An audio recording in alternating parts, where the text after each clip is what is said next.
आप सभी का स्टडी गोपेज पे स्वागत है। आशा करते हैं आप लोग अच्छे तरीके से पढ़ाई कर रहे होंगे। ये आपका सिलेक्शन सीरीज का 24 नंबर का लेक्चर है, वहीं जियोग्राफी का ये पार्ट 4 है। देखिए, जो भी आपके सिलेक्शन सीरीज के लेक्चर हैं, हमने हिस्ट्री ऑलरेडी कंप्लीट कर दी है, जियोग्राफी के लेक्चर भी कंप्लीट होने वाले हैं। सिलेक्शन सीरीज के लेक्चर के जरिए पूरी चीज़ें स्टोरी फॉर्मेट में आपको बताई जाती हैं, साथ में क्वेश्चन आंसर भी करवाए जाते हैं। इसलिए इस लेक्चर को ज़्यादा से ज़्यादा लाइक करें, ज़्यादा से ज़्यादा लोगों तक शेयर करें। तो चलिए शुरू करते हैं फिलहाल बिना आपका टाइम वेस्ट किए, बिना किसी देरी के। यहाँ पर आप देख सकते हैं, ये आपका पहला क्वेश्चन है। निम्नलिखित कथनों पर विचार कीजिए।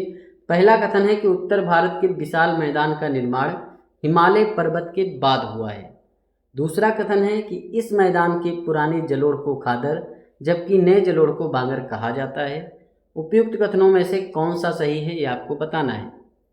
देखिए, अगर हम उत्तर भारत के विशाल मैदान की बात करें, सारी चीज़ें मैंने ऑलरेडी पिछले लेक्चर में आपको बता रखी हैं, लेकिन यहाँ भी बता देता हूँ।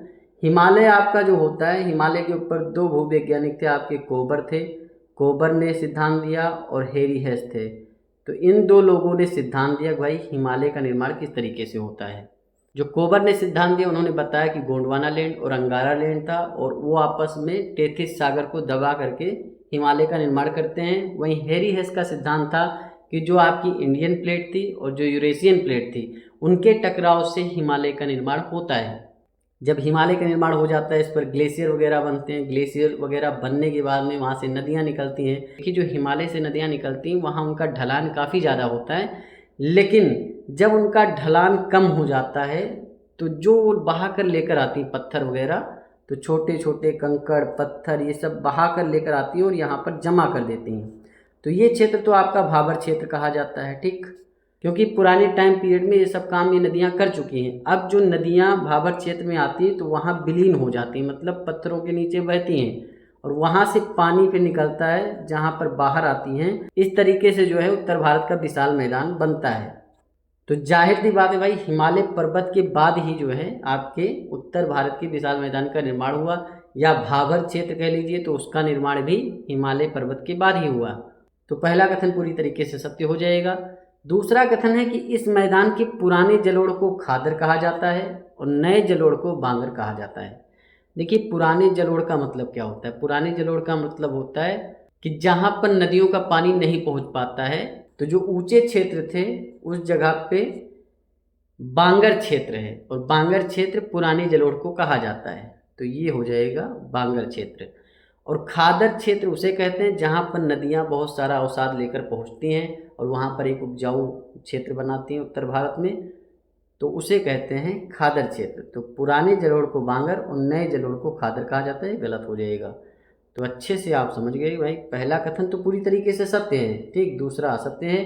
तो यहाँ पूछा उपयुक्त कथनों में से कौन सा सही, तो केवल एक सही, ए राइट आंसर हो जाएगा बस। अब यहाँ पर आप सेकंड नंबर क्वेश्चन देखेंगे। दक्षिण भारत के संदर्भ में कयाल क्या है? देखिए, दो चीज़ें आपको पता होनी चाहिए भाई। ये जो आपका पूर्वी घाट पड़ता है, ठीक, इसे हम कहते हैं कोरोमंडल तट, और ये जो आपका पश्चिमी घाट है, यहाँ पर जो आपका मंगलुरु क्षेत्र है, मंगलुरु मतलब एम से डिनोट करेंगे, कर्नाटक का मंगलुरु क्षेत्र है। तो मंगलुरु से लेकर के जो तमिलनाडु का कन्याकुमारी वाला क्षेत्र है, यहाँ तक जो आपका क्षेत्र है, इसे मालाबार तट कहा जाता है। और इस तरीके से पूरे पश्चिमी घाट को भी मालाबार तट ही कहा जाता है। तो कभी क्वेश्चन में आ जाए भाई पश्चिमी तट को क्या कहा जाता है, मालाबार तट कहते हैं। मालाबार तट की लंबाई 550 किलोमीटर है। इसी मालाबार तट पे जो आपकी वेम्बनाड झील है, अष्टमुदी झील है, तो ये जो झीलें हैं ये लेगून झीलें हैं, और इनमें मछली वगैरह पकड़ी जाती है, बहुत सारे काम होते हैं। अंतःस्थलीय नौकायन होता है, मतलब देखा होगा आपने टेलीविज़न में कि केरल में जो है नौकायन की पार्टिसिपेशन होता है, बहुत ज़्यादा एक दूसरे को पिछाड़ते हैं, मतलब खेल टाइप का होता है। तो ये सारी चीज़ें होती हैं। तो कयाल मतलब हो गया लेगून झीलें। तो यहाँ पर जो राइट आंसर हो जाएगा बी हो जाएगा। दक्षिण भारत में जो कयाल शब्द है ये आपके लेगून झीलों से संबंधित है। अब यहाँ पर आप थर्ड नंबर क्वेश्चन देखेंगे। निम्नलिखित में से कौन सी नदी या नदियाँ एस्चुरी अथवा ज्वार नदमुख का निर्माण करती हैं? शरावती नदी, मांडवी नदी या फिर भरतपुंजा नदी। देखिए, होता क्या है कि एस्चुरी का मतलब क्या होता है कि जब नदियाँ जो हैं, जो भी नदी होती है, मान लीजिए आपकी नर्मदा नदी है, तो नर्मदा नदी आपकी भ्रंश घाटी में बह रही है, और जो भी नदियाँ भ्रंश घाटी में बहती हैं लगभग वो नदियाँ जो है एस्चुरी का निर्माण करती हैं। एस्चुरी होता क्या है कि जो नदियाँ होती हैं बहुत सारा मलबा जो है बहा कर लेकर आती हैं। अब मलबा जो भी लेकर आती हैं और वो डायरेक्ट जो है समुद्र में गिरा देती हैं। मतलब बीच में ऐसा नहीं उसे फैलाती हैं कहीं, कुछ नहीं, डायरेक्ट समुद्र में गिरा देती हैं। तो इन नदियों को कहा जाता है ये नदियाँ एस्चुरी बनाती हैं। और जो नदियाँ मलबा वगैरह सारी चीज़ें फैला देती हैं उसके बाद समुद्र में गिरती हैं तो वो नदियाँ जो है डेल्टा बनाती हैं। तो ये चीज़ें आप ध्यान रखेंगे। देखिए सबसे पहले दो नदियों के बारे में आपको पता ही होगा भाई, नर्मदा है और तापी नदी है, जो कि आपके जाकर के अरब सागर में गिरती है।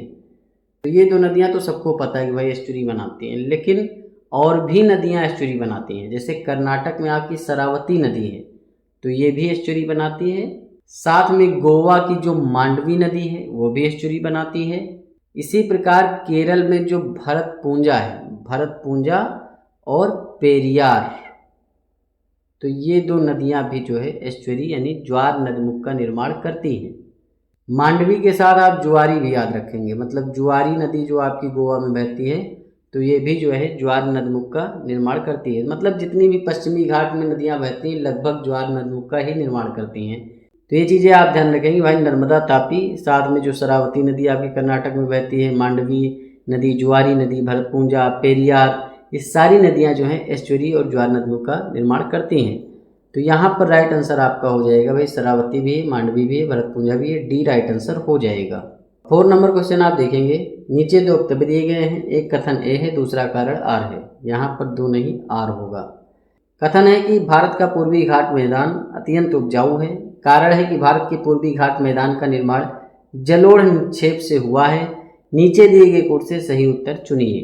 अब देखिए जो आपकी पूर्वी घाट की नदियाँ, वो चाहे आपकी महानदी हो, ठीक, महानदी उड़ीसा में बहती है आपको पता है, वो चाहे आपकी गोदावरी हो, ठीक, चाहे आपकी कृष्णा नदी हो, ये सारी नदियाँ जितनी भी हैं, महानदी, गोदावरी, कृष्णा, कावेरी, ये सारी नदियाँ क्या हैं, डेल्टा का निर्माण करती हैं। और जो भी नदी डेल्टा का निर्माण करती है जाहिर सी बात है जो भी जलोढ़ निक्षेप है वो ले जा करके बहा करके पूरा फैला देती हैं। जब ये नदियाँ अपना जलोढ़ निक्षेप पूरा फैला देती हैं तो वहाँ की ज़मीन उपजाऊ हो जाती है और वहाँ पर बहुत सारी जो है फसल वगैरह, औषधि वगैरह, वृक्ष, ये सारी चीज़ें जो है बहुत बढ़िया तरीके से उगते हैं। तो पहला कथन है कि भारत का पूर्वी घाट मैदान अत्यंत उपजाऊ है, तो भाई जाहिर सी बात है जहाँ पर डेल्टा बन रहा है वहाँ की ज़मीन उपजाऊ होगी। वही कारण है कि भारत के पूर्वी घाट मैदान का निर्माण जलोढ़ निक्षेप से हुआ है, तो कारण भी सही है। कथन का कारण से रिलेशन भी बन रहा है भाई, क्यों बन रहा है, क्योंकि पूर्वी घाट मैदान का निर्माण ही जलोढ़ निक्षेप से हुआ है, इसीलिए पूर्वी घाट मैदान अत्यंत उपजाऊ है। तो नीचे दिए गए कोड से सही उत्तर चुनिए। ए आर दोनों सही, ए का सही स्पष्टीकरण आर है। देखिए 5 नंबर क्वेश्चन आप देखेंगे, निम्नलिखित कथनों पर विचार कीजिए। पहला कथन है कि भारत में कृष्णा नदी के मुहाने से लेकर कन्याकुमारी तक पूर्वी तटीय मैदान का विस्तार है। वहीं जो आपका दूसरा कथन है कि पूर्वी तटीय मैदान की सर्वाधिक चौड़ाई आंध्र प्रदेश राज्य में है। उपयुक्त कथनों में से कौन सा सही ये आपको बताना है। देखिए जो आपके पूर्वी घाट का विस्तार है ना वो आपकी हुगली नदी से स्टार्ट होता है, ठीक, हुगली नदी जो आपकी बहती है ना कोलकाता में, तो वहाँ से पूर्वी घाट स्टार्ट होता है और उसके बाद में कन्याकुमारी तक आपका चलता रहता है। मतलब जो आपका तमिलनाडु का कन्याकुमारी है वहाँ तक आपका पूर्वी घाट है। तो ये आप समझ के चलेंगे, हुगली से स्टार्ट होके कन्याकुमारी तक। और पूर्वी तटीय मैदान की जो सबसे ज़्यादा चौड़ाई है वो आंध्र प्रदेश में नहीं है, वो आपके तमिलनाडु में है। यहाँ पर आप देख भी सकते हैं कि जो आपकी ये हुगली नदी यहाँ पर बहती है, ठीक, तो यहाँ से स्टार्ट हो, इधर आपका बंगाल आ जाएगा, तो यहाँ से स्टार्ट होके पूर्वी घाट आपका पूरा जो है कन्याकुमारी तक आता है। और यहाँ आप देखेंगे ये आपका क्षेत्र है तमिलनाडु का, कावेरी नदी, पेन्नार नदी, तो यहाँ पर जो चौड़ाई है ना ये ज़्यादा है। आंध्र प्रदेश में उतनी चौड़ाई नहीं है जितनी चौड़ाई आपकी तमिलनाडु में है। तो यहाँ पर जो है पहला कथन भी गलत है और दूसरा कथन भी गलत है, तो यहाँ राइट आंसर आपका डी हो जाएगा। देखिए अगला क्वेश्चन करें उससे पहले आप दक्षिण भारत की नदियों के बारे में थोड़ी जानकारी जान लीजिए। देखिए जैसे आपकी ये गोदावरी नदी आ रही है, तो गोदावरी नदी जो है यहाँ पर डेल्टा बनाती है, ठीक, आंध्र प्रदेश में। अब गोदावरी नदी निकली कहाँ है? ये आपका क्षेत्र महाराष्ट्र का है। तो महाराष्ट्र के क्षेत्र में एक पहाड़ी पड़ती है, उसका नाम है त्र्यंबकेश्वर। ठीक, त्र्यंबकेश्वर पहाड़ी से गोदावरी नदी निकलती है। इन सारी चीज़ों को आप लिखेंगे और दिमाग में अपने जहन में बैठाएंगे। अगर इस नदी की लंबाई की बात करें तो 1465 किलोमीटर की इसकी लंबाई है। देखिए, गोदावरी की सहायक नदियों के बारे में बात कर लेते हैं। देखिए, वर्धा नदी जो आपकी है वो आपके गोदावरी की सहायक नदी है। वहीं आपकी वेनगंगा, ठीक, वेनगंगा और पेनगंगा, इसके पीछे आप गंगा लगा लेंगे। वेनगंगा, पेनगंगा भी इसकी सहायक नदी है। वहीं पूर्णा भी इसकी सहायक नदी है। मंजीरा की बात करें तो मंजीरा भी सहायक नदी है। प्राणहिता, प्राणहिता भी गोदावरी की सहायक नदी है। वहीं गोदावरी की एक सहायक नदी आपकी पूर्णा भी है, तो पूर्णा का नाम भी याद रखेंगे। वहीं मनेर नदी जो आपकी है गोदावरी की सहायक नदी है। वहीं इंद्रावती भी इसकी सहायक नदी है। तो ये सारी नदियाँ गोदावरी की सहायक नदी हैं। जो भी आपकी नदी घाटी पड़ती है गोदावरी की, तो यहाँ से कोयला, पेट्रोलियम, प्राकृतिक गैस, इन सारी चीज़ों के भंडार जो है आपको देखने को मिलते हैं गोदावरी नदी घाटी में। गोदावरी की जो सबसे बड़ी सहायक नदी वो आपकी प्राणहिता है, ये चीज़ आप ध्यान रखेंगे। प्राणहिता गोदावरी की सबसे बड़ी सहायक नदी है। अब यहाँ पर आप महानदी देखेंगे। देखिए, ये महानदी आपकी जा रही, तो महानदी का जो उद्गम है, मैंने आपको ऑलरेडी पिछले वीडियो में बताया भाई, अमरकंटक की जो पहाड़ियाँ हैं वहाँ से नर्मदा, तापी, महानदी, ये नदियाँ निकलती हैं। महानदी जो है वो अमरकंटक के सिहावा नामक जगह से निकलती है और उड़ीसा के पारादीप के पास में आकर के बंगाल की खाड़ी में अपना जल गिरा देती है और डेल्टा बनाती है। जो इसकी प्रमुख सहायक नदियाँ हैं वो आपकी जैसे शिवनाथ इसकी प्रमुख सहायक नदी है। वहीं जोग इसकी प्रमुख सहायक नदी है। वहीं मांड भी इसकी सहायक नदी है। एक नदी है इब, तो इब भी जो है वो महानदी की ही सहायक नदी है। और महानदी की जो सबसे बड़ी बात है, जो विश्व का सबसे बड़ा बांध हीराकुंड बांध है ना, वो जो है महानदी पर ही बनाया गया है।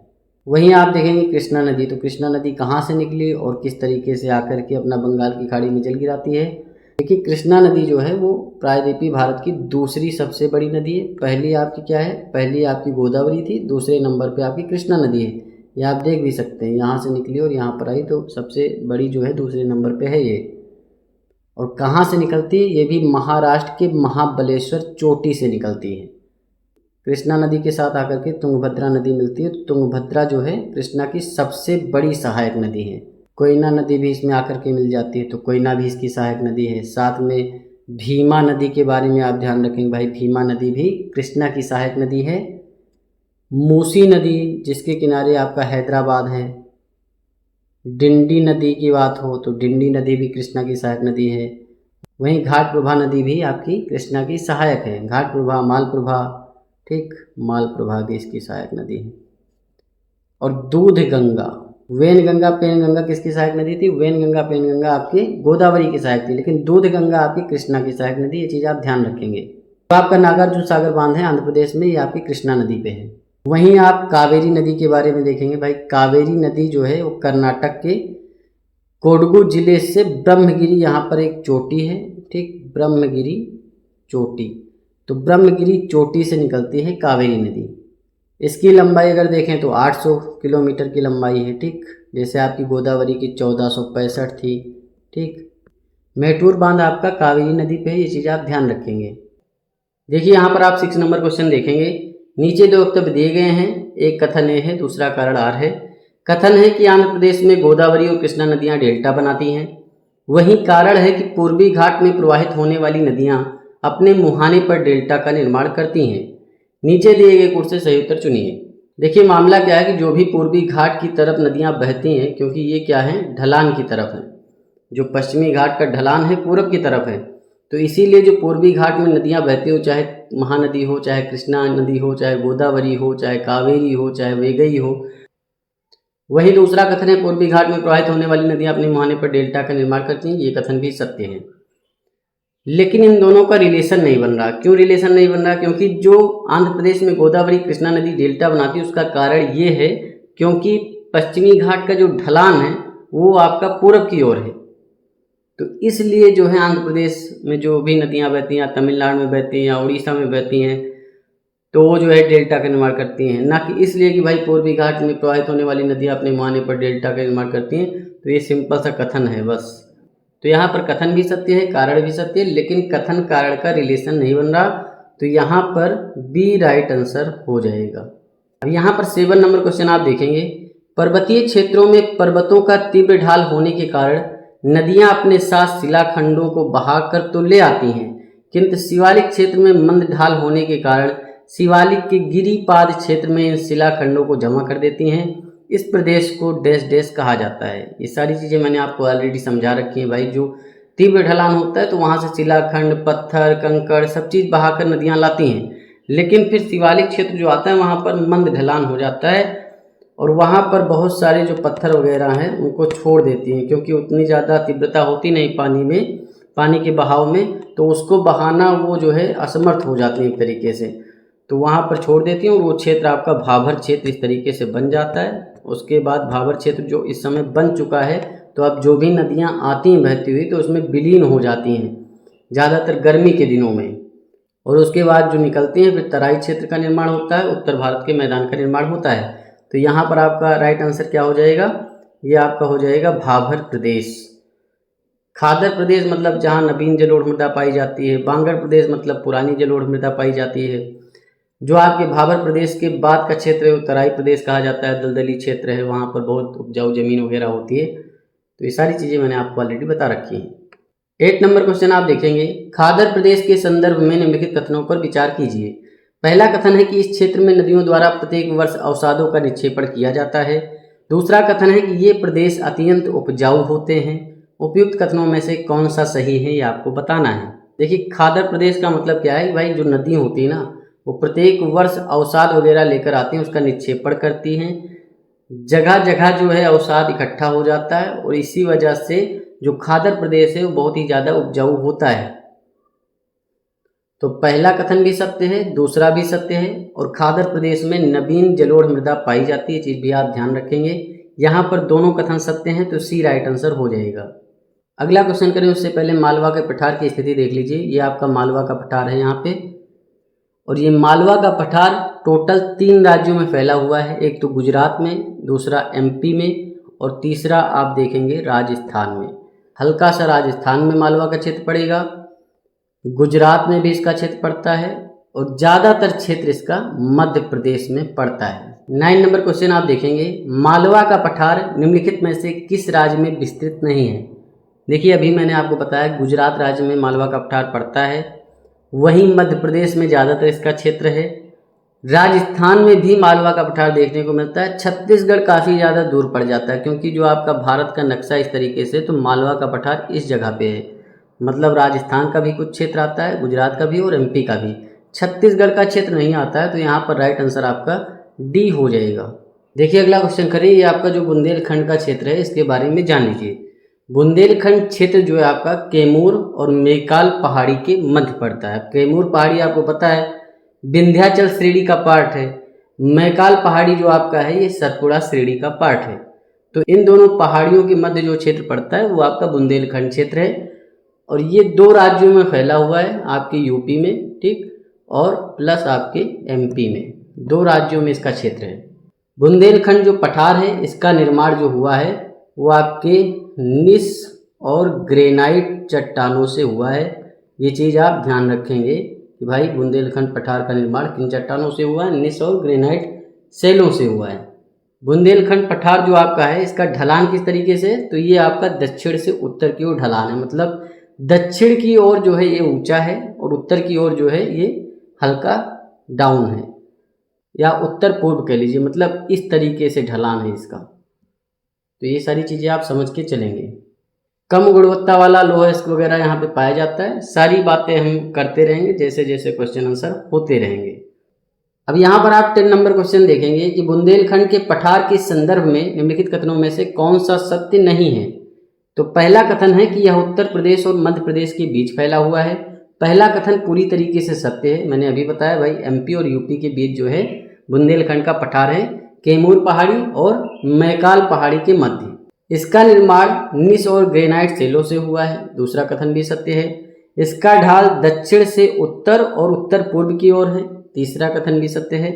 यहाँ उच्च गुणवत्ता का लौह अयस्क पाया जाता है, ये गलत हो जाएगा, क्योंकि मैंने बताया यहाँ निम्न गुणवत्ता वाला लौह अयस्क पाया जाता है, ना कि उच्च गुणवत्ता वाला लौह अयस्क पाया जाता है। तो यहाँ राइट आंसर आपका डी ही हो जाएगा, क्योंकि डी ही सत्य नहीं है। जो उत्तरी विशाल मैदान है ये हिमालय के दक्षिण में और भारतीय विशाल पठार के उत्तर में पश्चिम से पूर्व तक विस्तृत है। तो आप इसे ऐसे समझ सकते हैं, ये आपका हिमालय है, ठीक। तो हिमालय के दक्षिण में ही है आपका क्या, उत्तरी विशाल मैदान। वहीं जो प्रायद्वीपीय पठार है जिसे भारतीय विशाल पठार कहा जाता है, तो इसके जो है उत्तर में है और पश्चिम से पूर्व तक फैला हुआ है। यह मैदान पश्चिम में राजस्थान के शुष्क और अर्ध शुष्क भागों से लेकर के ब्रह्मपुत्र नदी की घाटी तक फैला है। इस मैदान का क्षेत्रफल आपका 7 लाख वर्ग किलोमीटर है। तो कभी क्वेश्चन में आ जाए भाई जो उत्तरी विशाल मैदान है इसका क्षेत्रफल कितना है, 7 लाख वर्ग किलोमीटर। देखिए जो आपका उत्तरी विशाल मैदान है ये उत्तर में हिमालय से और दक्षिण में भारतीय विशाल पठार से बहाकर लाई गई मिट्टी से बना है और समुद्र तल से इसकी ऊंचाई 200 मीटर है। अब 11 नंबर क्वेश्चन यहाँ पर देखेंगे। उत्तरी विशाल मैदान के संदर्भ में निम्नलिखित कथनों पर विचार कीजिए। पहला कथन क्या है कि यह मैदान उत्तर में हिमालय और दक्षिण में भारतीय विशाल पठार से बहाकर लाई गई मिट्टी से बना है। दूसरा कथन है कि समुद्र तल से इसकी ऊंचाई जो है 2000 मीटर है। उपयुक्त कथनों में से कौन सा सही ये आपको बताना है। सारी चीज़ें क्लियर हैं भाई। कहने का मतलब हिमालय से जो नदियाँ निकली और विशाल पठार, भारतीय विशाल पठार से जो नदियाँ निकली हैं तो उनसे जो है उत्तरी विशाल मैदान का निर्माण होता है। पहला कथन पूरी तरीके से सत्य है। समुद्र तल से इसकी ऊंचाई 200 मीटर है, ना कि 2000 मीटर है। तो दूसरा कथन गलत हो जाएगा, सिर्फ और सिर्फ एक सही है। तो ए राइट आंसर हो जाएगा बस। देखिए अगला क्वेश्चन करें उससे पहले थोड़ी जानकारी जान लीजिए। देखिए जब हिमालय से नदियाँ निकलती हैं तो उनका जो ढलान होता है ना तीव्र होता है, तो तीव्र गति से बहती हैं। लेकिन जैसे जैसे वो धरातल पे आती है वहाँ पर ढलान कम होता जाता है, तो उनका बहाव भी कम होता जाता है। तो यही चीज़ यहाँ पर लिखी भाई, समुद्र की ओर मंद ढाल होने के कारण उत्तरी मैदान में नदियाँ जो है बहुत ही धीमी गति से बहती हैं। वाराणसी से गंगा के मुहाने तक ढाल केवल 10 सेंटीमीटर प्रति किलोमीटर है। वहीं अंबाला के आसपास की जो भूमि है, जो कि आपका पंजाब एरिया पड़ता है, चंडीगढ़, तो वहाँ की जो भूमि है अपेक्षाकृत ऊंची है। अतः यह भाग पूर्व में गंगा और पश्चिम में सतलज नदी घाटियों के बीच जल विभाजक का काम करता है। इस जल विभाजक के पूर्व की ओर जो नदियां बहती हैं बंगाल की खाड़ी में जो है अपना जल गिराती हैं, वहीं पश्चिम की ओर जो नदियां बहती हैं वो अरब सागर में जाके मिल जाती हैं। अब यहाँ पर 12 नंबर क्वेश्चन आप देखेंगे। निम्नलिखित कथनों पर विचार कीजिए। पहला कथन है समुद्र की ओर तीव्र ढाल होने के कारण उत्तरी मैदान में नदियाँ बहुत ही तीव्र गति से होती हैं। अब समुद्र की ओर तीव्र ढलान नहीं है, जब हिमालय से नदियाँ निकलती हैं ना तब उनका ढलान तीव्र होता है, या किसी पहाड़ी से कोई नदी निकलती है, अमरकंटक पहाड़ी से मान लीजिए नर्मदा निकल रही है, तो वहाँ पर उसका जो बहाव है तीव्र होगा, क्योंकि तीव्रता ऊंचाई पर निर्भर करती है भाई। जितनी ऊंचाई से जो चीज़ गिरेगी उसकी तीव्रता उतनी ज़्यादा होगी। जैसे जैसे ढाल कम होता जाएगा उसका जो बहाव है वो कम होता जाएगा। समुद्र की ओर मंद ढाल है, उसके कारण नदियाँ बहुत ही धीमी गति से बहती हैं। वाराणसी में 10 सेंटीमीटर प्रति किलोमीटर की स्पीड हो जाती है, इतना मान के चलिए। तो पहला कथन पूरी तरीके से गलत हो जाएगा। वहीं दूसरा है कि अंबाला के आसपास की अपेक्षाकृत भूमि जो है ऊंची है, उसी कारण पूर्व में गंगा और पश्चिम में सतलुज नदी घाटियों के बीच जल विभाजक का काम करती है। और जो पूरब की ओर नदियां बहती हैं वो अपना जल बंगाल की खाड़ी में गिराती हैं। पश्चिम की ओर जो नदियां बहती हैं वो आपकी अरब सागर में जल गिराती हैं। सिंधु नदी है, ये है, वो सारी नदियाँ अरब सागर में जाकर के गिरती हैं। तो उपयुक्त कथनों में से कौन सा सही? केवल 2 सही, बी राइट आंसर हो जाएगा। देखिए अगला क्वेश्चन करें उससे पहले जलोढ़ मैदान के बारे में अच्छे से समझ लीजिए। जलोढ़ मैदान का निर्माण तब होता है जब नदियां अपने साथ महीन व सूक्ष्म अवसाद ला करके समतल भूमि पर जो है जमा कर देती हैं, निक्षेपित कर देती हैं। जो भी आपका जलोढ़ मैदान होता है इसमें विसर्प या ऑक्सबो विसर्प झीलें पाई जाती हैं और थोड़े थोड़े समय अंतराल के बाद यहाँ पर बाढ़ आती रहती है। देखिए क्योंकि पता है भाई नदियाँ बहुत ही आदिकाल से बह रही हैं, तो लंबे समय से नदियों द्वारा मैदानों में जलोढ़ अवसादों का निक्षेपण किया जा रहा है। इसीलिए जलोढ़ निक्षेप की आयु के आधार पर जलोढ़ मैदान को 2 भागों में बांट दिया गया है। पहला है आपका बांगर, मतलब जो पुराना जलोढ़ मैदान है जहाँ पर नदियाँ पहले ला करके अवसाद इकट्ठा करती हैं, तो वहाँ पर जो भी कैल्शियम कार्बोनेट के बड़े बड़े ढीले वगैरह मिलते हैं और ये बाढ़ के मैदानों से ऊपर की स्थिति में होते हैं और खादर मैदान की तुलना में कम उपजाऊ होते हैं। वहीं जो आपका खादर है वो नवीन जलोढ़ मैदान है, मतलब वहाँ अभी अभी ला करके जो है अवसाद इकट्ठा किया गया है, इसलिए वहाँ की उपजाऊ जमीन है। और जो भी आपके खादर मैदान होते हैं प्रायः बाढ़ के मैदान में स्थित होते हैं। यहाँ प्रतिवर्ष नदियाँ जो हैं जलोढ़ निक्षेप का नवीनीकरण करती रहती हैं। ये सर्वाधिक उपजाऊ जलोढ़ मैदान होता है। तो खादर क्या है? सर्वाधिक उपजाऊ जलोढ़ मैदान है। ये चीज़ आप ध्यान रखेंगे। निम्नलिखित कथनों पर विचार कीजिए। पहला कथन है कि पुराने जलोढ़ मैदानों को बांगर कहा जाता है। वहीं दूसरा कथन है कि बाढ़ के मैदानों से ऊपर स्थित होते हैं और खादर मैदान की तुलना में कम उपजाऊ होते हैं। उपयुक्त कथनों में से कौन सा सही आपको बताना है। देखिए, पहला कथन पूरी तरीके से सत्य है, जो भी पुराना जलोढ़ मैदान है उसे बांगर कहते हैं। वहीं दूसरा कथन है कि ये बाढ़ के मैदानों के ऊपर स्थित होते हैं। तो जाहिर सी बात है यहाँ पर बाढ़ का पानी नहीं आएगा, क्योंकि जो इनका क्षेत्र होता है ऊंचा होता है और क्योंकि पानी वगैरह नहीं आता है और पुराना अवसाद है, इसीलिए कैल्शियम कार्बोनेट के बड़े बड़े ढीले जो है आपके बांगर क्षेत्र में पाए जाते हैं। तो दूसरा कथन भी आपका पूरी तरीके से सत्य है। तो यहाँ आपका सी राइट आंसर हो जाएगा। 14 नंबर क्वेश्चन आप देखेंगे। निम्नलिखित कथनों पर विचार कीजिए। पहला कथन है कि भाबर क्षेत्र में नदियाँ विलुप्त हो जाती हैं। दूसरा कथन है कि तराई क्षेत्र भाबर क्षेत्र के दक्षिण में स्थित है। उपयुक्त कथनों में से कौन सा सही आपको बताना है। देखिए, मैंने ऑलरेडी आपको बता रखा है भाई, हिमालय से जो नदियाँ निकलती हैं उनका जो ढलान हिमालय पे काफ़ी ज़्यादा होता है, तो वहाँ से जो है बड़े बड़े पत्थर वगैरह, बड़े बड़े कंकड़ तब लेकर आती हैं और जहाँ पर उनका ढलान कम हो जाता है तो वहाँ बहाव उनका कम हो जाते हैं, तो उनके अंदर इतनी शक्ति नहीं बचती है कि भाई इन जो मतलब पत्थर को हम बहा कर लेकर आए हैं ना, इसे आगे भी ले जा सके। मतलब आप अपने हिसाब से समझ सकते हैं, जब आपके पास एनर्जी खूब है तब तो आप बहुत बड़ा बोझ उठा लेंगे, लेकिन जैसे जैसे आपकी एनर्जी कम होती जाएगी तो फिर आप उसे छोड़ देंगे कि भैया अब मेरे बस की बात नहीं। तो वही नदियाँ भी करती हैं, मतलब बड़े बड़े पत्थर लेकर आती तो हैं, क्योंकि बहाव ज़्यादा रहता है तो शक्ति उनके पास ज़्यादा रहती है, लेकिन जहाँ ढाल कम हो जाता है तो उनकी शक्ति कम हो जाती है। वहीं पर ये पत्थर, कंकड़, बजरी सब यहीं पर जो है इकट्ठा कर देती हैं। और जो ये क्षेत्र होता है 8 से 10 किलोमीटर का क्षेत्र होता है। चीज़ ध्यान रखना कि भाई भाबर क्षेत्र की चौड़ाई कितनी है, 8 से 10 किलोमीटर की चौड़ाई है बस, क्योंकि बहुत पुराने समय से काम चल रहा है। तो अब जो है भाबर क्षेत्र काफ़ी बड़ा बन चुका है। तो नदियाँ जब भी आती हैं ना तो इन भाबर क्षेत्र में विलुप्त हो जाती हैं, क्योंकि पत्थरों के नीचे से बहने लगती हैं। तो पहला कथन पूरी तरीके से सत्य है। वहीं दूसरा कथन है कि तराई क्षेत्र भाबर क्षेत्र के दक्षिण में स्थित है। तो जाहिर सी बात है, जब नदियाँ यहाँ पर विलुप्त होती फिर निकलती हैं, नदियाँ जब भाबर क्षेत्र से निकलती हैं तो यहाँ पर क्योंकि मैदानी क्षेत्र रहता है तो यहाँ तराई क्षेत्र का निर्माण करते हैं, क्योंकि यहाँ पर मिट्टी रहती है और नदी का पानी आता है तो दलदली क्षेत्र बन जाता है, तो इसे तराई क्षेत्र कहते हैं और भाबर क्षेत्र के दक्षिण में ही स्थित है। दूसरा कथन भी सत्य है। और जो आपका तराई क्षेत्र का जो मतलब चौड़ाई है ना वो 10 से 20 किलोमीटर, जैसे आपका भाबर क्षेत्र है 8 से 10 किलोमीटर चौड़ा है, तो तराई क्षेत्र आपका 10 से 20 किलोमीटर चौड़ा है। तो यहाँ राइट आंसर आपका सी हो जाएगा, क्योंकि 1 और 2 दोनों सही है। देखिए, अगला क्वेश्चन करें उससे पहले छोटा नागपुर जो आपका पठार है ना, इसके बारे में जान लीजिए। छोटा नागपुर पठार जिसे भारत का रूर कहा जाता है। भारत का रूर क्यों कहा जाता है? क्योंकि ये भारत के खनिज का हृदय है। रूर आपका जर्मनी का एक प्रदेश है, वहाँ पर भी बहुत ज़्यादा खनिज वगैरह मिलता है, तो इसीलिए जो है छोटा नागपुर पठार को भारत का रूर कहा जाता है। अब ये कितने राज्यों में फैला हुआ है सबसे पहले ये जान लीजिए। देखिए, छोटा नागपुर पठार जो फैला हुआ है मुख्य रूप से ये झारखंड में फैला हुआ है, ठीक, और साथ में छत्तीसगढ़ में भी इसका हिस्सा है, उड़ीसा में भी इसका हिस्सा देखने को मिलता है, पश्चिम बंगाल में भी हिस्सा देखने को मिलता है और साथ में बिहार। तो टोटल देखेंगे 5 राज्यों में छोटा नागपुर पठार फैला हुआ है। लगभग 65,000 वर्ग किलोमीटर में फैला है और 700 मीटर जो है इसकी ऊंचाई है समुद्र तल से। और छोटा नागपुर पठार किस क्रम की चट्टानों का पार्ट है? तो गोंडवाना क्रम की चट्टानों का पार्ट है, ठीक, गोंडवाना क्रम की चट्टानों का ही पार्ट है। चट्टानें मैंने पढ़ाई, उसमें सब कुछ आपको बताया अच्छे से। छोटा नागपुर पठार की जो सबसे ऊंची चोटी है वो आपकी पारसनाथ है, ठीक, पारसनाथ, और इसकी जो ऊंचाई है 1366 मीटर है, ठीक, पारसनाथ की। ये आप देख सकते हैं पारसनाथ चोटी यहाँ पे है, ठीक। दामोदर नदी आप देखेंगे, ये आपकी दामोदर नदी बह रही है, तो दामोदर नदी इस पठार के मध्य से होकर बहती है। ये चीज़ आप ध्यान रखेंगे।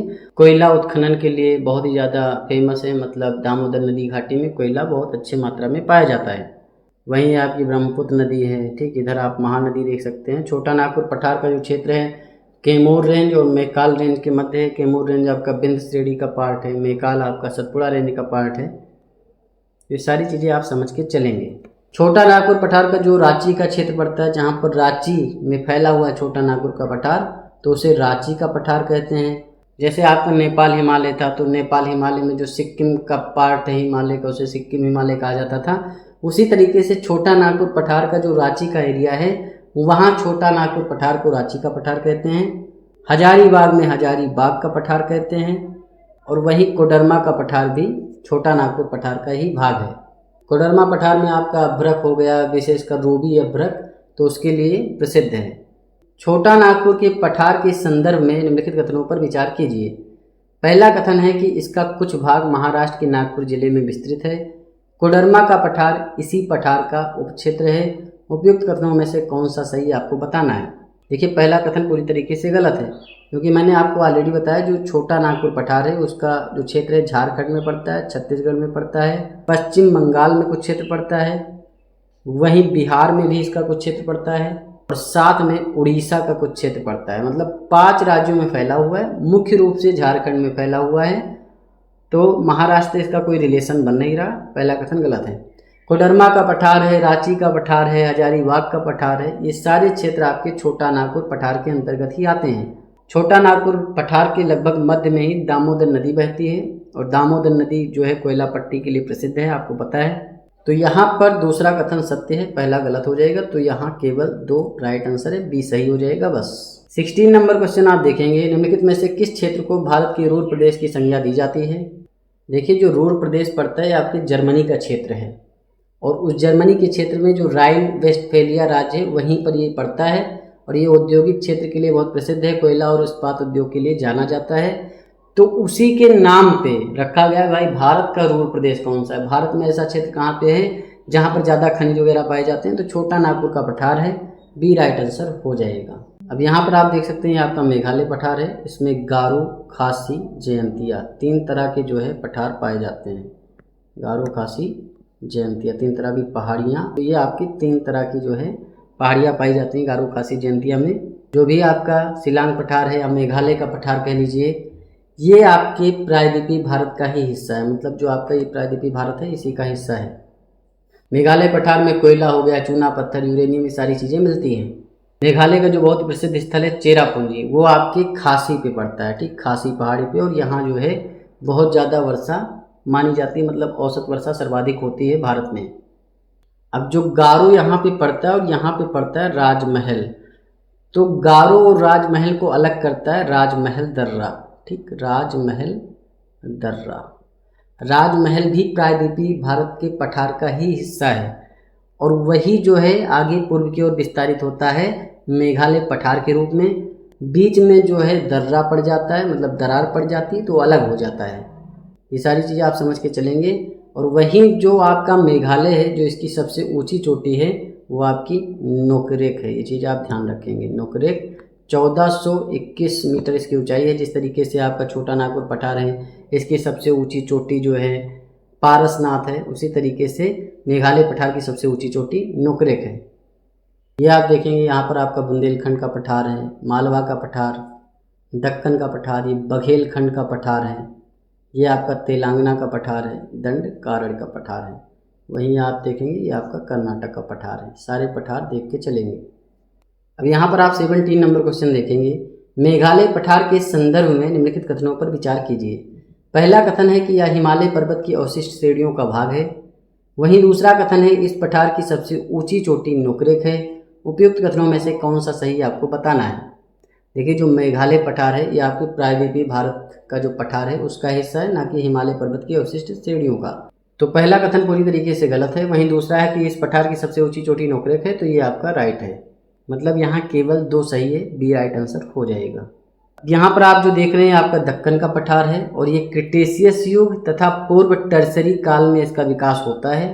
और कैसे होता है, यहाँ पर बहुत ज़्यादा ज्वालामुखी उद्गार होते हैं और ज्वालामुखी उद्गार होने से जो लावा वगैरह निकलता है, तो लावा धीरे धीरे जम जाता है और उसी से दक्कन के पठार का निर्माण होता है। दक्कन के पठार के उत्तर में आपकी तापी नदी है, इधर आपकी नर्मदा बहती है। तापी नदी जो है इसकी उत्तरी सीमा बनाती है, ये चीज़ आप ध्यान रखेंगे। 18 नंबर क्वेश्चन आप देखेंगे, दक्कन के पठार के संदर्भ में निम्नलिखित कथनों पर विचार कीजिए।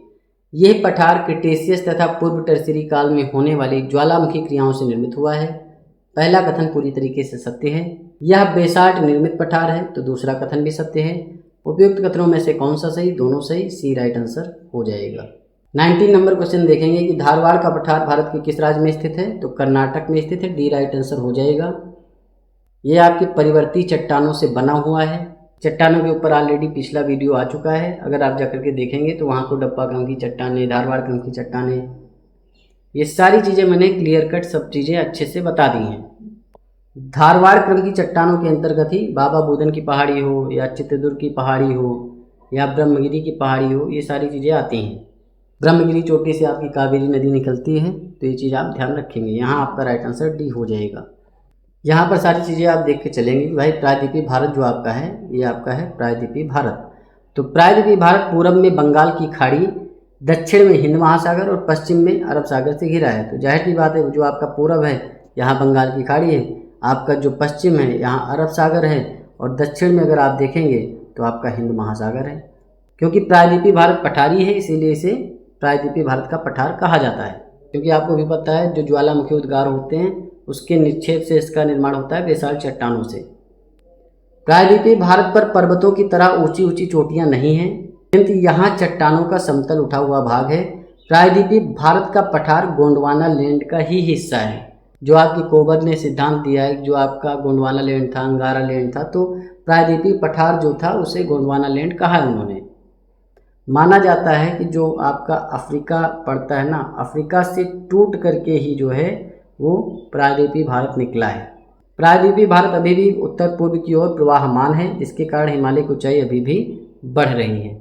तो ये सारे कथन कारण में बनने वाले क्वेश्चन हैं कि भाई हिमालय की ऊंचाई क्यों बढ़ रही है। तो जाहिर सी बात है, जो प्रायद्वीपीय भारत है अभी भी उत्तर पूर्व की ओर प्रवाहमान है, इसीलिए हिमालय की जो चोटियाँ उनकी ऊंचाई लगातार बढ़ती जा रही है। जैसे कि एवरेस्ट की ऊंचाई 8,848 मीटर थी, अब जो है 50 मीटर हो गई, मतलब 2 मीटर बढ़ गई। 20 नंबर क्वेश्चन आप देखेंगे कि निम्नलिखित कथनों पर विचार कीजिए। पहला है कि प्रायद्वीपीय भारत अभी भी उत्तर पूर्व की ओर प्रवाहमान है, जिसके कारण हिमालय की ऊंचाई अभी भी बढ़ रही है। पहला कथन पूरी तरीके से सत्य है। वहीं दूसरा कथन है प्रायद्वीपीय भारत का पठार गोंडवाना लैंड का ही भाग है, तो दूसरा कथन भी सत्य है। उपयुक्त में से कौन सा सही? दोनों सही, सी राइट आंसर हो जाएगा। अब यहाँ पर 21 नंबर क्वेश्चन आप देखेंगे, नीचे 2 वक्तव्य दिए गए हैं, एक कथन ए है, दूसरा कारण आर है। कथन है कि प्रायद्वीपीय भारत में सामान्यतः भूकंप नहीं आते हैं। कारण है कि प्रायद्वीपीय भारत का पठार विवर्तनिक रूप से स्थिर है। नीचे दिए गए कोड से सही उत्तर चुनिए। देखिए, भूकंप वगैरह जब आता है ना, अगला जो आपका लेक्चर होगा वो भूकंप पे ही होगा। मतलब उसमें भूकंप, सुनामी, चक्रवात, सारी चीज़ें डिटेल में बता दी जाएंगी।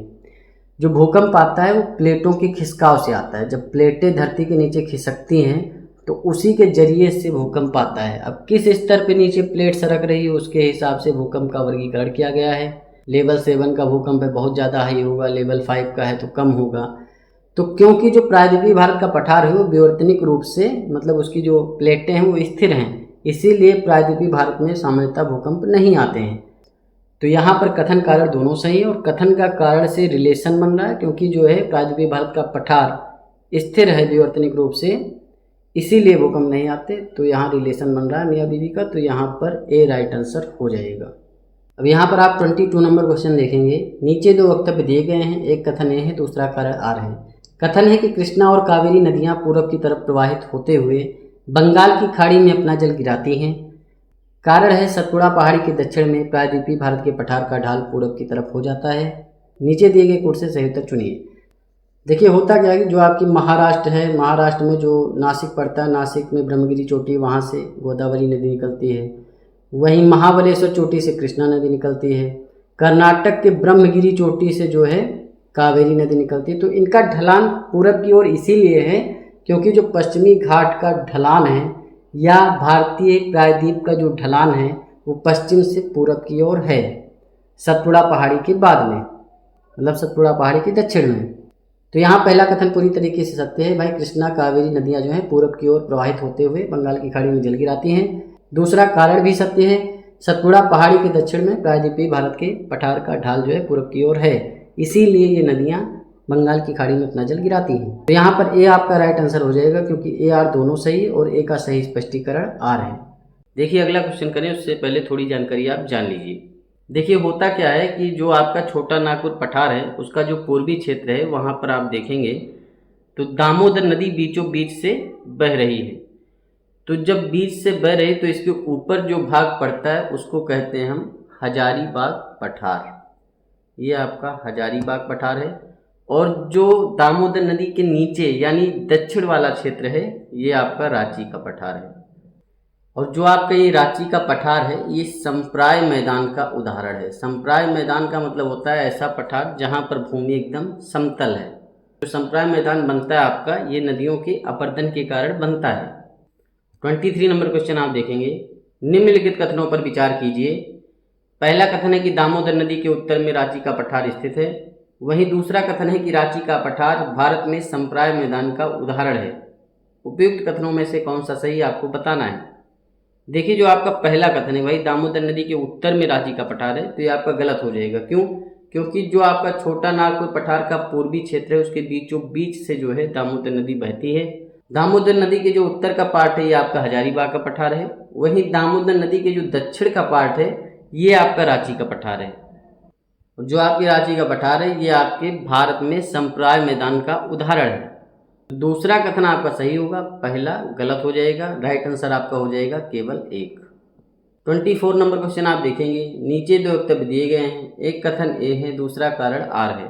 कथन क्या है कि पिछले 2 दशकों में उत्तर भारतीय मैदानों में बाढ़ की बारंबारता बढ़ गई है। वहीं कारण है कि गाद निक्षेपण के कारण नदी घाटियों की गहराई में कमी हो गई है। देखिए कथन भी आपका सही है और कारण भी आपका सही है। कथन क्यों सही है? क्योंकि लगातार बाढ़ की बारंबारता जो है बढ़ रही है। वो चाहे आपके केरल में बाढ़ आ रहा है, चाहे बिहार में आ रहा है, ठीक, चाहे असम में आ रहा है। बिहार में कोसी नदी के द्वारा आता है, ठीक, असम में ब्रह्मपुत्र नदी के द्वारा आता है। बाढ़ की बारंबारता इसीलिए बढ़ गई क्योंकि जो नदी घाटियाँ उसमें गाद जमा हो गया है और उनकी गहराई कम हो गई है। पानी उतना ही आ रहा है तो पानी फ्लो करके बाहर जाएगा और फिर बाढ़ आएगा। तो जाहिर सी बात है कथन कारण दोनों सही और कथन का कारण से रिलेशन भी बन रहा है, तो यहाँ पर ए राइट आंसर हो जाएगा। अब यहाँ पर 25 नंबर क्वेश्चन आप देखेंगे, निम्नलिखित में से कौन सी नदी भ्रंश घाटी में प्रवाहित होती है। देखिए भ्रंश घाटी का मतलब होता है 2 पहाड़ हैं वो ऊपर उठ गए और उनके बीच में भ्रंश घाटी बन गई। मतलब जब पृथ्वी में दरार आया तो दोनों तरफ से जो है पहाड़ उठे और उनके बीच में एक घाटी बन गई और उसी घाटी से जो नदी प्रवाहित होती है उसे भ्रंश घाटी कहा जाता है। तो भारत में 3 नदियां ऐसी हैं जो कि भ्रंश घाटी से बहती हैं। इसमें आपकी पहले नंबर पे नर्मदा नदी है और दूसरे नंबर पे ताप्ती नदी है और तीसरे नंबर पे दामोदर नदी है। तो यहाँ पर तीनों नदियाँ हो जाएंगी, डी राइट आंसर हो जाएगा। इसमें जो 2 नदियाँ अरब सागर में अपना जल गिराती हैं, वहीं दामोदर नदी एक तरह से बंगाल की खाड़ी में अपना जल गिराती है। 26 नंबर क्वेश्चन आप देखेंगे, निम्नलिखित में से कौन सी पहाड़ी या पहाड़ियाँ शिलांग पठार का भाग हैं। खासी, जयंतिया, मिकिर, रंगमा। देखिए खासी भी आपकी शिलांग पठार का भाग है, जयंतिया भी है और इसके साथ में गारो भी जो है आपके शिलांग पठार का भाग है और मिकिर और रंगमा भी जो है ये शिलांग पठार का भाग है। तो ये 5 पहाड़ियाँ गारो, खासी, जयंतिया और मिकिर, रंगमा ये मेघालय पठार का हिस्सा हैं। गारो, खासी, जयंतिया आपके मेघालय में पड़ती हैं पहाड़ियाँ, वहीं मिकिर और रंगमा जो है असम में पड़ती हैं। ये चीज़ आप ध्यान रखेंगे। जो मेघालय पठार की सबसे ऊंची चोटी है ये गारो पहाड़ी पे स्थित है, ये चीज़ भी आप ध्यान रखेंगे। तो यहाँ पर आपका राइट आंसर हो जाएगा 1, 2, 3 एंड 4। 27 नंबर क्वेश्चन आप देखेंगे, एक तरफ आपकी पहाड़ी है एक तरफ आपके राज्य हैं। हरिश्चंद्र पहाड़ी आपको पता है महाराष्ट्र में पड़ती है, ठीक, तो ये आपका गलत है, मतलब गुजरात में नहीं पड़ती हरिश्चंद्र पहाड़ी। वहीं बालाघाट पहाड़ी की बात करें ये महाराष्ट्र में पड़ती है, एकदम सही बात है। अजंता पहाड़ी भी आपकी मध्य प्रदेश में नहीं पड़ती, ये महाराष्ट्र में पड़ती, तो ये भी गलत हो जाएगा। गबिलगढ़ पहाड़ी जो है आपकी केरल में नहीं पड़ती, ये भी आपकी महाराष्ट्र में पड़ती है, तो ये भी आपका गलत हो जाएगा। तो यहाँ पर आपका केवल बी सही और बी ही राइट आंसर हो जाएगा। 28 नंबर क्वेश्चन आप देखेंगे कि कार्बी आंगलोंग पठार भारत के किस राज्य में विस्तृत है। तो जो कार्बी आंगलोंग पठार है वो भारत का जो असम राज्य है, तो असम राज्य के बीचों बीच स्थित एक पठार है। इस पहाड़ की जो औसत ऊंचाई है वो 300 से 400 मीटर है। तो यहाँ पर राइट आंसर आपका ए हो जाएगा। 29 नंबर क्वेश्चन आप देखेंगे, कास पठार भारत के किस राज्य में विस्तृत है। देखिए जो कास पठार आपका है ये महाराष्ट्र के सतारा जिले में स्थित है। ठीक, महाराष्ट्र आपका राइट आंसर हो जाएगा और सतारा जिला है। देखिए जो आपका कास पठार है इसे फूलों की घाटी नाम से जाना जाता है, फूलों की घाटी, क्योंकि यहाँ पर 800 से ज़्यादा फूलों की प्रजातियाँ पाई जाती हैं और इसीलिए इसे 2012 में यूनेस्को की विश्व धरोहर लिस्ट में शामिल कर लिया गया है। ये चीज़ आप ध्यान रखेंगे। तो यहाँ फिलहाल आपका राइट आंसर सी हो जाएगा, महाराष्ट्र। 30 नंबर क्वेश्चन आप देखेंगे, कश्मीर घाटी में पाए जाने वाले घास के मैदानों को क्या कहते हैं। देखिए जो कश्मीर घाटी में घास के मैदान पाए जाते हैं, बहुत बड़े बड़े जो है घास के मैदान पाए जाते हैं, तो उसे कहते हैं मर्ग। जैसे आपका गुलमर्ग है, सोनमर्ग है, तो ये आपके कश्मीर घाटी में पाए जाने वाले घास के मैदान हैं। उत्तराखंड में आपका बेदनी बुग्याल है, दयारा बुग्याल है, चौपाता बुग्याल है, तो ये आपके घास के मैदान होते हैं। बुग्याल और प्याल उत्तराखंड में जो है आपके यूके यानी उत्तराखंड में जो है घास के मैदान है। वहीं मर्ग जो है आपके कश्मीर में। देखिए अगला क्वेश्चन करें उससे पहले भारत की झीलों के बारे में थोड़ी चीज़ें आप जान लीजिए। देखिए जैसे आपका बूलर झील है, डल झील है, जांसर झील है, ये आपके जम्मू कश्मीर में पड़ती है। बूलर झील भारत की ताजे पानी की सबसे बड़ी झील है। देखिए जो भारत की सबसे बड़ी झील है वो आपकी चिल्का झील है, लेकिन चिल्का झील आपकी खारे पानी की झील है। तो कभी पूछा जाए मीठे पानी की सबसे बड़ी झील कौन सी है, तो वो आपकी बूलर झील ही होगी। लेकिन अगर क्वेश्चन आ जाए भारत की सबसे बड़ी झील, तो चिल्का झील होगी। चिल्का झील जो है भारत की सबसे बड़ी झील तो है ही, साथ में चिल्का झील भारत की सबसे बड़ी लेगून झील भी है। अब लेगून झील होता क्या है, देखिए जो आपका मामला क्या होता है, जैसे ये पार्ट है समुद्र के किनारे का और यहाँ पर कुछ अवरुद्ध है, उसके बाद लहर वगैरह आते हैं समुद्र से और लहर वगैरह आकर के पानी यहाँ पे भर जाता है। तो क्योंकि बीच में जो है कुछ अवरुद्ध लगा हुआ है, बॉर्डर यहाँ पे बना हुआ है, तो फिर ये जो है पानी यहाँ पर स्टोर हो जाता है, तो इसे कहते हैं लेगून झील। जो आपकी लेगून झील होती है वो प्राकृतिक भी होती है, मतलब प्रकृति ने बनाई हो। लेगून झील आपकी जो है कृत्रिम झील भी होती है, मतलब बहुत सारे लोग जो है कृत्रिम लेगून झील बना देते हैं कि अवरुद्ध नहीं होता है तो भी वहाँ अवरुद्ध बना देते हैं और लहर वगैरह आता है तो पानी छोड़ देता है, उसके बाद वहाँ पर उस पानी का उपयोग करते हैं विभिन्न तरीके से। तो यहाँ पर आपने देखा जम्मू कश्मीर में आपकी बूलर झील, डल झील, जौनसर झील। वहीं लद्दाख में देखेंगे तो पेंगोंग त्सो झील है, त्सो मोरारी झील है। हिमाचल प्रदेश में आपके चंद्रताल झील है, नाको झील है। उत्तराखंड में सात ताल है, भीमताल है, राकस ताल है, रूपकुंड झील है, नैनी झील है। हिमाचल प्रदेश में चंद्रताल, नाकोताल झील तो है ही, साथ में रेणुका झील भी है। सिक्किम में आप देखेंगे तो सोंगमो झील है। वहीं राजस्थान में पंचभद्र झील, देवर झील, राजमंद झील। मणिपुर में आपकी लोकटक झील है। ये पूर्वोत्तर भारत की सबसे बड़ी झील है। कभी क्वेश्चन आ जाए भाई पूर्वोत्तर भारत की सबसे बड़ी झील कौन सी है, तो आपकी लोकटक झील है। उड़ीसा में आपकी चिल्का झील है। महाराष्ट्र में आप देखेंगे तो आपकी पोई झील है। जो आपकी देवर झील है राजस्थान में, ये राजस्थान की सबसे बड़ी मीठे पानी की झील है, ये चीज़ भी आप ध्यान रखेंगे। वहीं तेलंगाना में देखेंगे तो हुसैन सागर झील, उस्मान सागर, कोलेरू झील, पुलिकट झील, ये आपके आंध्र प्रदेश में पड़ती हैं। तमिलनाडु में वीरानम झील है। वहीं चेम्बरम बक्कम झील आपकी तमिलनाडु में है। वेम्बानाड झील, अष्टमुदी झील, सस्थमकुट्टा झील, ये आपके केरल में पड़ती हैं। जैसे जैसे क्वेश्चन आएंगे सारी चीज़ें हम आपको बताते चलेंगे। 31 नंबर क्वेश्चन आप देखेंगे, निम्नलिखित में से कौन सा सुमेलित नहीं है। एक तरफ आपका राज्य है, एक तरफ आपकी झील है। जो रविंद्र सरोवर झील है आपके त्रिपुरा में नहीं पड़ता है, ये आपके पश्चिम बंगाल में पड़ता है, ठीक, वेस्ट बंगाल। वहीं अरुणाचल प्रदेश में सांगतेसर झील है, ये आपका राइट है। मिजोरम में तमदिल झील आपका राइट है। मणिपुर में आपका लोकटक झील है, तो ये भी आपका सही है। तो यहाँ पर राइट आंसर आपका ए हो जाएगा, यानी त्रिपुरा में रविंद्र सरोवर नहीं पड़ता है। रविंद्र सरोवर आपका पश्चिम बंगाल में पड़ता है। अगला क्वेश्चन करें उससे पहले आप थोड़ी चीज़ें जान लीजिए। जो कुंचिकल जलप्रपात है वो आपका शिमोगा कर्नाटक में पड़ता है, मतलब शिमोगा जिला है और वहीं पर कुंचिकल जलप्रपात पड़ता है। वहीं बड़े पानी जो आपका जलप्रपात है मयूरभंज उड़ीसा में पड़ता है। लांग सियांग जो आपका पड़ता है वेस्ट खासी हिल्स मेघालय में पड़ता है। वहीं जो आपका नौकाली इकाई पड़ता है ईस्ट खासी हिल्स हिमालय में पड़ता है। मतलब लांग सियांग आपका वेस्ट में पड़ेगा, वेस्ट मतलब इधर, और ईस्ट मतलब इधर।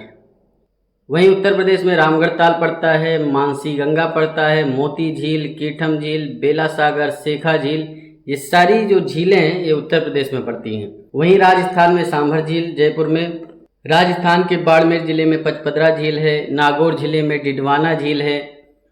वहीं पिछोला झील भी राजस्थान में पड़ता है, पुष्कर झील, सांभर झील, ढेबर झील, फतेह सागर झील ये आपका उदयपुर में पड़ता है। नक्की झील माउंट आबू पे पड़ता है, सिरोही जिला है। स्वरूप सागर झील, दूध तलाई झील, राजसमंद झील, ये सब आपके राजस्थान में पड़ते हैं। देखिए झील वगैरह आपको रटना ही पड़ेगा, इसके लिए कोई भी उपाय नहीं है।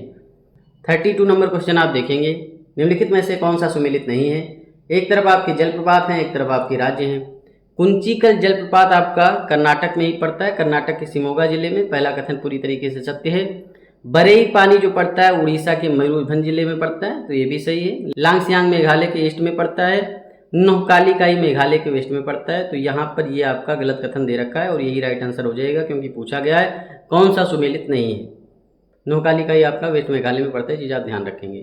33 नंबर क्वेश्चन आप देखेंगे, निम्नलिखित में से कौन सी झील उत्तर प्रदेश में नहीं है। कीठम झील जो है आपके उत्तर प्रदेश में पड़ती है, एकदम सही बात है। ढेबर झील आपके राजस्थान में पड़ता है, ठीक, ये चीज़ आप ध्यान रखेंगे। मोती झील भी आपका उत्तर प्रदेश में है। रामगढ़ ताल भी उत्तर प्रदेश में है। बेला सागर झील आपके उत्तर प्रदेश में है। शेखा झील उत्तर प्रदेश में है। वहीं मानसी गंगा झील जो है आपके उत्तर प्रदेश में है। ढेबर झील आपके राजस्थान में पड़ता है, तो यहाँ राइट आंसर आपका बी हो जाएगा। देखिए अगला क्वेश्चन करें, उससे पहले उत्तराखंड की कुछ झीलों के बारे में आप जान लीजिए। उत्तराखंड में राकेश ताल झील मिलती है, ठीक, भीम ताल झील मिलती है, खुरप ताल झील, वासुकी ताल झील, सात ताल झील। वहीं हिमाचल प्रदेश में बिरधू झील मिलती है, दासिर झील मिलती है, धनकर झील, करेरी झील, महाराणा प्रताप सागर, रेणुका झील, चंद्रताल। पंजाब में हरके, रोपड़, कंजली। अब यहाँ आप देखेंगे कि निम्नलिखित कथनों में से कौन सा सुमेलित है, आपको बताना है। देखिए उत्तराखंड में राकेश ताल झील पड़ता है, सही पड़ता है भाई, पहला कथन सही है। हिमाचल प्रदेश में चंद्रताल पड़ता है, ये भी सही है आपका। पंजाब में हरके पड़ता है, ये भी सही है। पंजाब में हरके के अलावा रोपड़ है, कंजली है।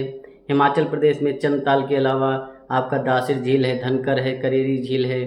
वहीं उत्तराखंड में राकेश ताल के अलावा भीम ताल है, खुरप ताल है, वासुकी ताल है, नैनीताल है, सात ताल है। तो ये सारी झीलें आपकी उत्तराखंड में पड़ती हैं। यहाँ पर राइट आंसर आपका डी हो जाएगा, क्योंकि सभी सही हैं।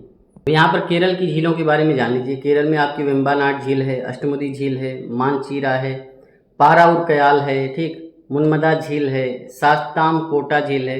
देखिए जो कयाल है ना, यहाँ कायल लिखा है, तो कयाल जो है केरल में पाई जाने वाली लेगुन झीलों के नाम है, ठीक। लेगुन झील मैंने बता दिया भाई, जो एक क्षेत्र होता है आपका प्राकृतिक रूप से, उसमें एक बैरियर होता है और उसमें आकर के जो है समुद्र पानी वगैरह भर देता है, तो वो आपका लेगुन झील बन जाता है। वहीं राजस्थान की सारी झीलें आपको पता है भाई। सांभर झील आपके जयपुर में है, पचपदरा झील बाड़मेर, डिडवाना, नागौर, पिछोला, पुष्कर, सांभर, ढेबर, फतेह सागर झील, नक्की झील माउंट आबू में, राजसमंद झील, स्वरूप सागर झील, दूध तलाई झील। अब यहाँ पर 35 नंबर क्वेश्चन आपका क्या है कि निम्नलिखित में से कौन सी झील केरल में नहीं है। देखिए वेम्बानाड झील तो आपको आराम से पता है भाई, वेम्बानाड झील आपका केरल में ही पड़ता है। पुनामदा झील जो है ये भी आपका जो है केरल में ही पड़ता है। वहीं सास्ताम कोटा झील भी आपके केरल में है। हाफलांग झील की अगर हम बात करें कि भाई हाफलांग झील कहाँ पड़ता है, तो ये आपका असम में पड़ता है, ठीक, असम में आपके हाफलांग झील पड़ता है। असम में हाफलांग झील के अलावा आपका दीपोरबिल झील है, चंदुबी झील है, सोनबिल झील है, चपनाला झील है, तो ये सारे झील असम में पड़ते हैं। अब यहाँ पर आप देखेंगे 36 नंबर क्वेश्चन कि निम्नलिखित में से कौन सा सुमेलित है, ये आपको बताना है। देखिए जो जलप्रपात है, नदी है, कपिल धारा आपका शरावती नदी पे पड़ता है, नहीं भाई, जो कपिल धारा है वो आपके नर्मदा नदी पे पड़ता है, ठीक, नर्मदा नदी पे। शिव समुद्रम आपके कावेरी नदी पे पड़ता है, ये आपका सही है। धुआंधार जलप्रपात नर्मदा नदी पे, तो तीसरा भी सही है। तो यहाँ पर 2-3 सही हैं, एक नहीं सही है, यहाँ पर राइट आंसर आपका सी हो जाएगा। देखिए जो आपका कपिल धारा जलप्रपात पड़ता है नर्मदा नदी में, मध्य प्रदेश में पड़ता है, ठीक। वहीं शिव समुद्रम जलप्रपात जो आपका पड़ता है ये कावेरी नदी में कर्नाटक में पड़ता है, ठीक, कर्नाटक, और ये आपका एमपी में पड़ेगा, ठीक। धुआंधार भी आपका कहाँ पड़ता है, धुआंधार जलप्रपात भी आपका एमपी में ही पड़ता है। 37 नंबर क्वेश्चन आप देखेंगे, गोकक जलप्रपात घाट प्रभा नदी पर बनता है और डैश डैश की सहायक नदी है। घाट प्रभा आपकी कृष्णा की सहायक नदी है, तो आपका बी राइट आंसर हो जाएगा। घाट प्रभा के साथ साथ मालप्रभा भी कृष्णा नदी की सहायक नदी है। कृष्णा नदी महाराष्ट्र के महाबलेश्वर चोटी से निकलती है और महाराष्ट्र, कर्नाटक और आंध्र प्रदेश में ये बहती है। 38 नंबर क्वेश्चन आप देखेंगे, निम्नलिखित में से कौन सा भारत का सबसे ऊंचा जलप्रपात है? तो भारत का जो सबसे ऊंचा जलप्रपात है वो आपका कुंचिकल जलप्रपात है। कुंचिकल जलप्रपात कर्नाटक के शिमोगा जिले में पड़ता है। अब कुंचिकल जलप्रपात पड़ता किस नदी पे है? तो आपका वराही नदी, आप ध्यान रखेंगे, वराही नदी पे आपका कुंचिकल जलप्रपात पड़ता है। इसकी जो ऊंचाई है 455 मीटर है।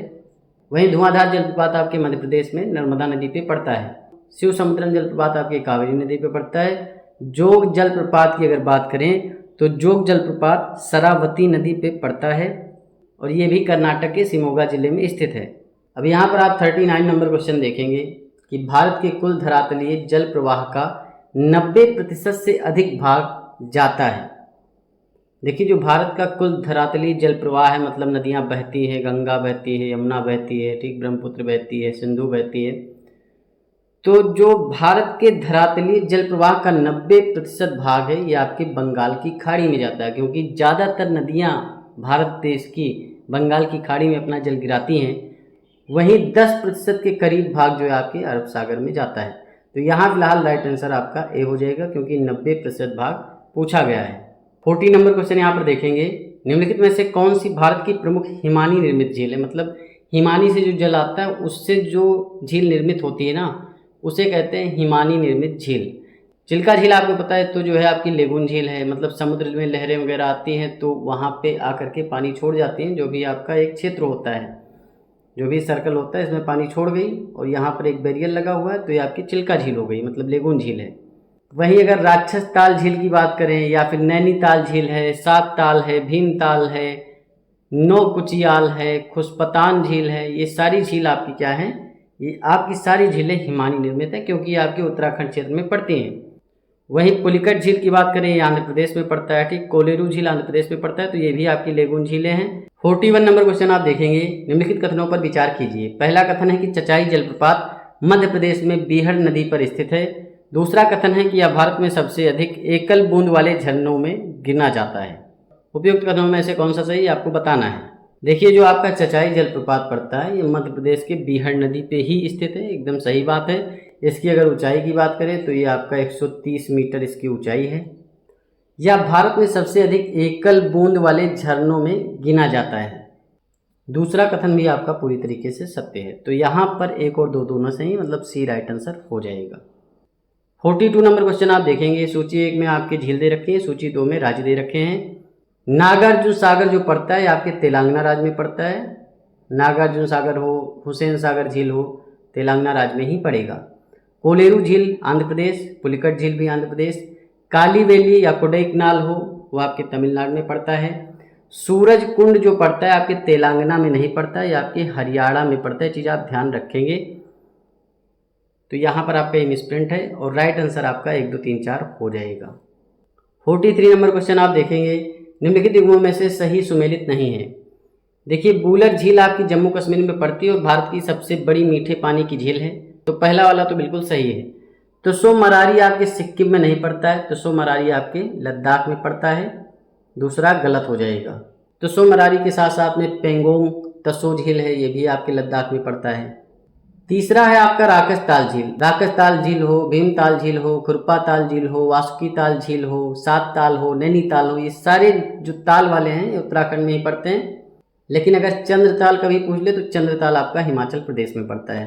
तो यहाँ आपका दूसरा तीसरा गलत है, सिर्फ एक सही है। तो यहाँ पूछा गया है नीचे दिए गए कोर्स से सही उत्तर चुनिए, और ऊपर लिखा है कौन सा सही सुमेलित नहीं है, तो 2 और 3 जो है सही सुमेलित नहीं है, सी राइट आंसर हो जाएगा। 44 नंबर क्वेश्चन आप देखेंगे कि दीपोर बिल स्थित है। दीपोर बिल आपकी एक झील है, तो दीपोर बिल झील जो आपके है वो आपके असम राज्य में है। दीपोर बिल झील के साथ में असम में चंदबी झील है, हाफलांग झील है, सोनविल झील है, चपनाला झील है, तो ये सारी झील आप ध्यान रखेंगे। 45 नंबर क्वेश्चन है, यहाँ पर आपको मिलान करना है। सूची 1 में झील है, सूची 2 में राज्य है।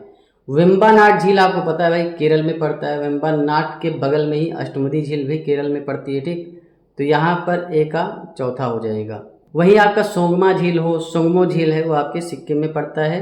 लोकटक झील आपके मणिपुर में पड़ता है।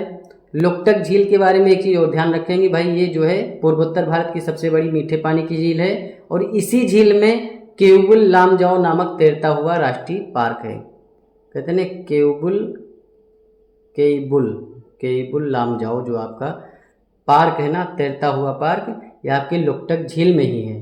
देखिए अगला क्वेश्चन करें उससे पहले थोड़ी जानकारी जान लीजिए लोकटक झील के बारे में। लोकटक झील पूर्वोत्तर में ताजे पानी की सबसे बड़ी झील है। तैरते हुए द्वीप इस झील की प्रमुख विशेषता है, मतलब इस पर जो है केबुल लामजाओ राष्ट्रीय उद्यान है, मतलब पार्क है, वो इस झील पर तैर रहा है। विश्व का एकमात्र तैरता हुआ जो है राष्ट्रीय उद्यान है ये आर्द्रभूमि की रामसर सूची में भी शामिल है और इस झील को लाइफ लाइन ऑफ मणिपुर भी कहा जाता है। तो 46 नंबर क्वेश्चन आप देखेंगे, लोकटक झील के संदर्भ में निम्नलिखित में से कौन सा कथन या विचार सही है।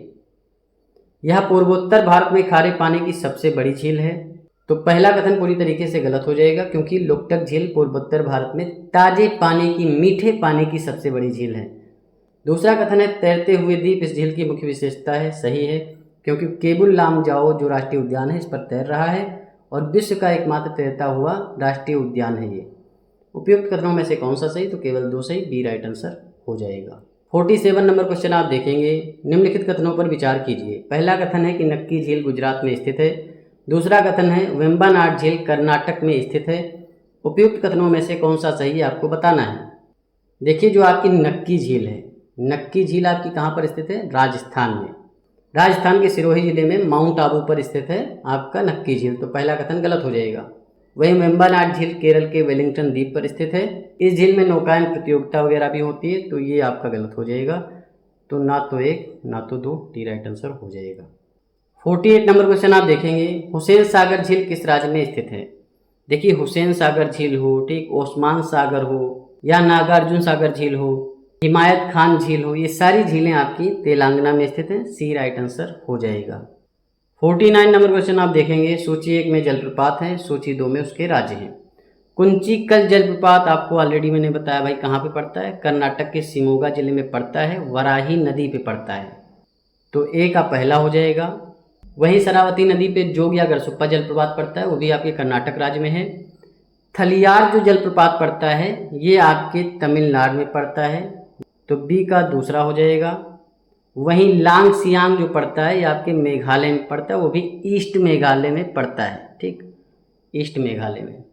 बरेई पानी जो पड़ता है आपके उड़ीसा में पड़ता है, तो यहाँ पर ए का पहला, बी का दूसरा, सी का तीसरा और डी का चौथा, ए राइट आंसर हो जाएगा। यहाँ पर 50 नंबर क्वेश्चन आप देखेंगे, निम्नलिखित कथनों पर विचार कीजिए। पहला कथन है कि धुआंधार जलप्रपात मध्य प्रदेश में नर्मदा नदी पर स्थित है। वहीं दूसरा कथन है शिव समुद्रम जलप्रपात तमिलनाडु में कावेरी नदी पर स्थित है। उपयुक्त कथनों में से कौन सा सही है आपको बताना है। धुआंधार जलप्रपात हो, कपिलधारा हो, दुग्धारा जलप्रपात हो, ये सारे जो जलप्रपात हैं नर्मदा नदी पे मध्य प्रदेश में पड़ते हैं। वहीं शिव समुद्रम जलप्रपात आपके तमिलनाडु की कावेरी नदी पे स्थित है। दूसरा कथन भी सत्य है। देखिए एक चीज़ और भी आप ध्यान रखेंगे कि जो आपका चौड़ाई की दृष्टि से अगर आप देखते हैं भाई भारत का सबसे बड़ा जलप्रपात कौन सा है, तो आपका शरावती नदी पे जोग या गरसुप्पा जलप्रपात है। लेकिन अगर आयतन के आधार पे देखेंगे, आयतन के आधार पे मतलब कितना ज़्यादा पानी उसमें आता है, तो आयतन के आधार पे आपका शिव समुद्रम जलप्रपात तमिलनाडु वाला बड़ा है। तो भारत का अगर पूछा जाए कि आयतन के हिसाब से सबसे बड़ा जलप्रपात कौन सा है, तो शिव समुद्रम जलप्रपात है। अगर ऐसे नॉर्मली पूछा जाता है कि भाई भारत का सबसे बड़ा जलप्रपात कौन सा है, तो जोग या गरसुप्पा जलप्रपात है। लेकिन अगर स्पेशल पूछ ले आयतन के आधार पे, तो आप शिव समुद्रम लगाएंगे। तो यहाँ पर दोनों कथन सत्य हैं, सी राइट आंसर हो जाएगा। तो ये था आपका सिलेक्शन सीरीज का 24 नंबर का लेक्चर। इस लेक्चर की पीडीएफ टेलीग्राम पे मिल जाएगी, टेलीग्राम ज्वाइन कर लीजिए, डिस्क्रिप्शन में लिंक है। मन लगा के पढ़ाई करते रहिए, चैनल को सब्सक्राइब करिए, वीडियो को लाइक करिए, शेयर करिए। मिलते हैं नेक्स्ट वीडियो में। धन्यवाद, थैंक यू, शुक्रिया।